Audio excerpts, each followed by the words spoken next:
E aí, pessoal, tudo bem? Vamos falar agora sobre modelagem comparativa por homologia, né? Nada mais é do que um método de estudo de proteínas no desenvolvimento de novos fármacos.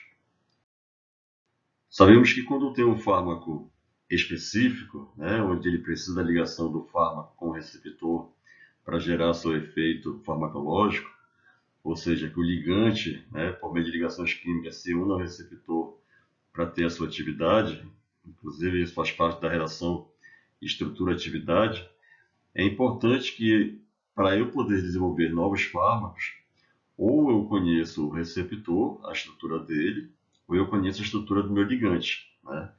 Se eu conhecer a estrutura do receptor, isso faz parte do método chamado SBDD, né? Que é quando eu conheço a estrutura do receptor, e aí eu vou atrás de algum fármaco que se ligue a ele, né? E essa informação da estrutura do receptor permite que eu descubra novos fármacos. Tá? Então, um dos de estudo para novos fármacos, envolvendo é, as proteínas em si, nós temos aqui um método chamado DOC molecular, ou ainda ancoragem molecular. Né? DOC molecular, eu sempre falo que remete a DOC, né? Barco. Então, o barco, quando chega na doca, ele ancora, ele faz uma ancoragem.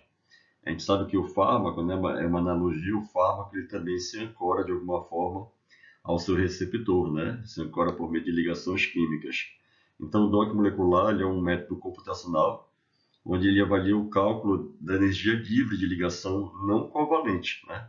Então, quando o fármaco se liga por meio de ligação de hidrogênio ou força de Van der Waals, são ligações não covalentes, ele gera uma energia, né? E essa energia é que o DOC molecular vai avaliar.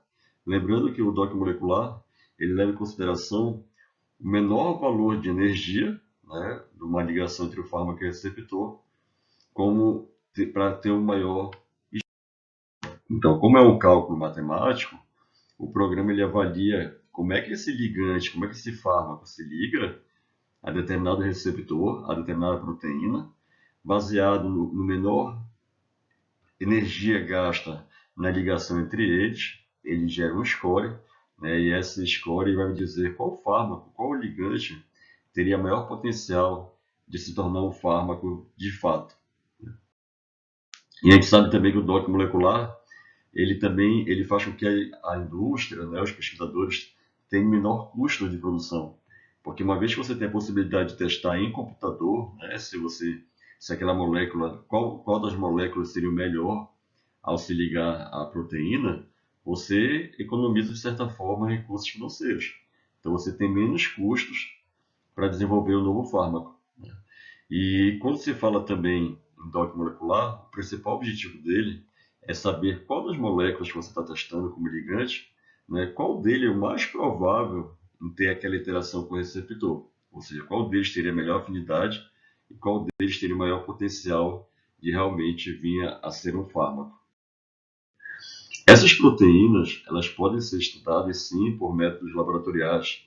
Nós temos a cristalografia, os raios-x e principalmente a ressonância magnética nuclear, né?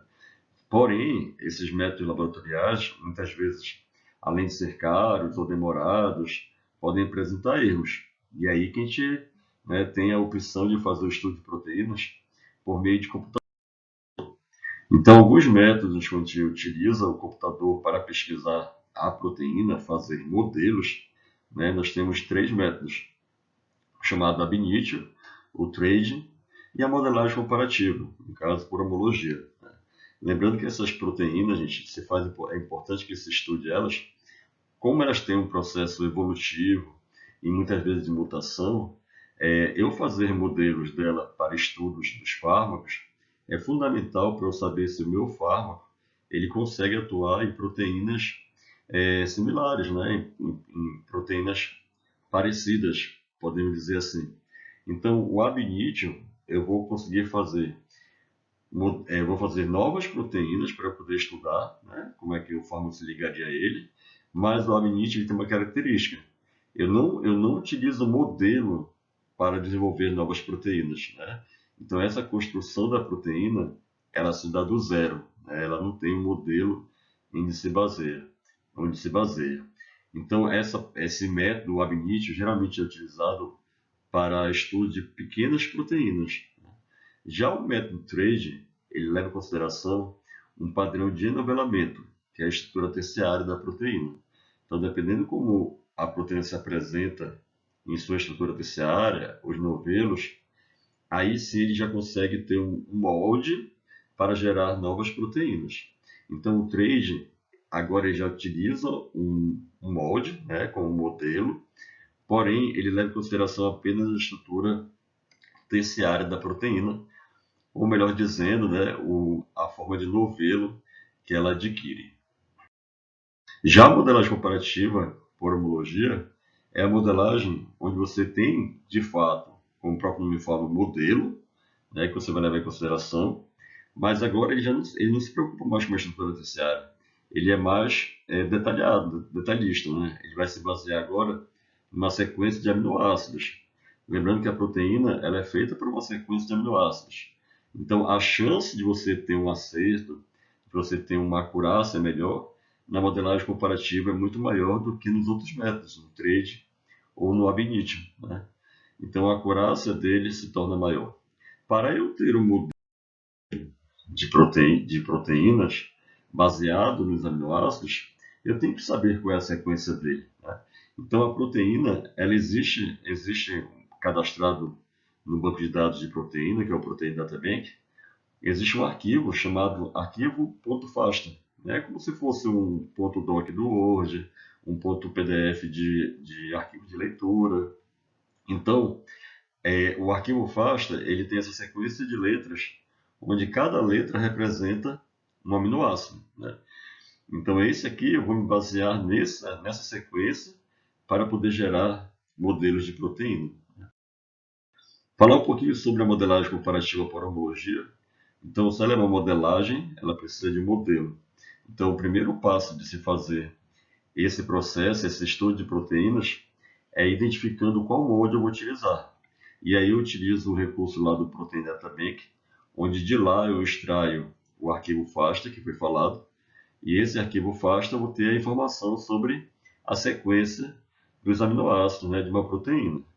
O próximo passo é realizar o alinhamento de sequências.